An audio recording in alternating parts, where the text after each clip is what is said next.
ये कहानी एक गुरु और उसके शिष्य की है, जो एक पहाड़ी पर एक छोटी सी कुटिया में रहते थे। गुरु के पास एक खास शक्ति थी, वह भविष्य देख सकते थे। गांव वाले उनकी इस शक्ति को बहुत मानते थे, क्योंकि वह दिन रात ध्यान में डूबे रहते थे और कई बार तो बिना कुछ खाए पिए कई दिनों तक ध्यान करते थे। एक बार ऐसे ही वह ध्यान में लीन थे तो एकाएक देखते हैं कि अगले 8 दिनों बाद उनके शिष्य की मृत्यु तय है। यह भविष्य देखकर वह अत्यधिक व्यथित हो जाते हैं और परेशान होते हैं। उनका ध्यान एकाएक भंग हो जाता है। वह सारी बातों को सोचकर घबरा जाते हैं और वह सोच में डूब जाते हैं कि मेरे शिष्य के पास जीवन के केवल 8 ही दिन शेष हैं। इसके बाद गुरु अपने शिष्य के पास जाते हैं और उसे कहते हैं,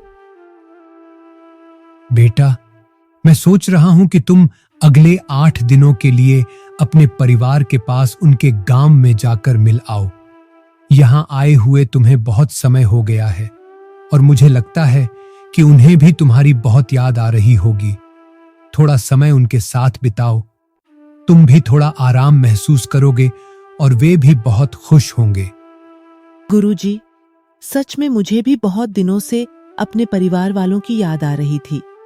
मैं भी सोच रहा था कि मैं भी अपने परिवार वालों के पास जाकर मिल लेता हूँ। धन्यवाद गुरुजी, मैं जल्दी लौट आऊंगा। और वह अपने गुरु से आज्ञा लेते हुए पहाड़ी से नीचे की ओर चलना शुरू कर देता है।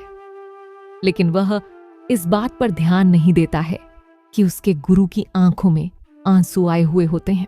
वह चलते चलते पहाड़ से जैसे ही नीचे एक समुंदर के पास पहुंचता है तो देखता है कि एक रेत के टीले के पास चींटियों का घर था और उस घर से बहुत सारी चींटियां बाहर की तरफ आ रही थीं और बहुत सारी चींटियां अंदर की तरफ जा रही थीं। चींटियां आपस में बार बार टकराकर अपनी दिशा को खो देती थीं और उसके बाद फिर से इधर उधर चलना शुरू कर देती थीं।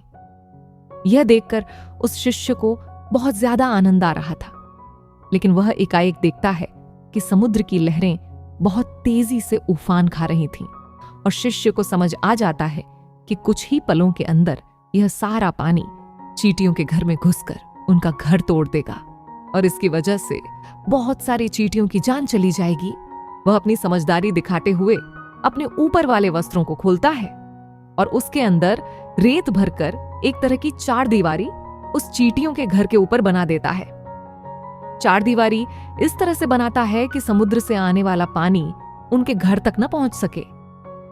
साथ ही साथ वह अपनी समझदारी दिखाते हुए एक तरह की नाली बनाता है, जिसकी वजह से वह समुद्र की तरफ से आने वाला पानी उस नाली में बहकर दोबारा समुद्र में जा सके। इस समझदारी की वजह से बहुत सारी चींटियों की जान बचा लेता है और आने वाली एक नाव में बैठकर अपने घर की ओर समुद्र पार करके निकल जाता है। फिर वह अपने घर पहुंचकर परिवार वालों से मिलता है और उसे पता भी नहीं चलता कि कैसे समय गुजर जाता है। कुछ दिनों बाद शिष्य सोचता है कि अब गुरु के पास लौटकर जाना चाहिए। अगले दिन वह सुबह सुबह गुरु के पास जाने के लिए निकल पड़ा। वहां उसके गुरु कुटिया में बहुत ही ज्यादा दुखी होते हैं। उन्हें लगता है कि उनके शिष्य के 8 दिन पूरे हो गए।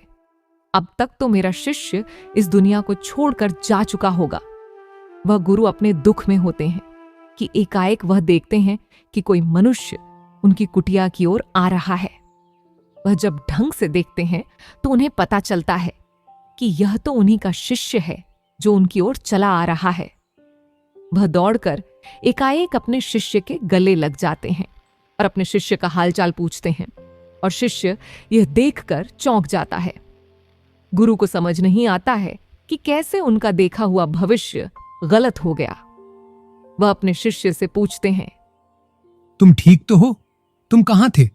क्या हुआ तुम्हारे साथ? बेटा, तुमने इन 8 दिनों में क्या क्या किया, मुझे बताओ।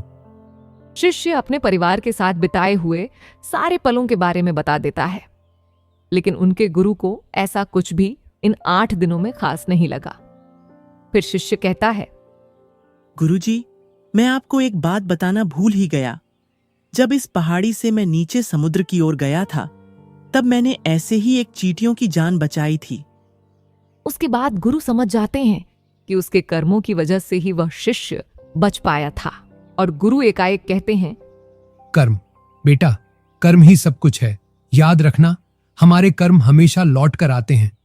जब हम किसी का भला सोचते हैं तो वही भला हमारे साथ भी होता है। जी गुरुजी, अब मुझे समझ आ गया है। अच्छे कर्म ही हमारी असली ताकत होते हैं। सही कहा बेटा। अब तुम समझ गए हो कि जीवन का असली उद्देश्य क्या है। अच्छे कर्म और दूसरों का भला सोचना ही सच्ची सफलता है। तो साथियों, इस कहानी से हमें यह सीख मिलती है कि जीवन में हमेशा ऐसे कर्म करो जो कि कभी लौट कर भी आए तो आपका भला ही करें।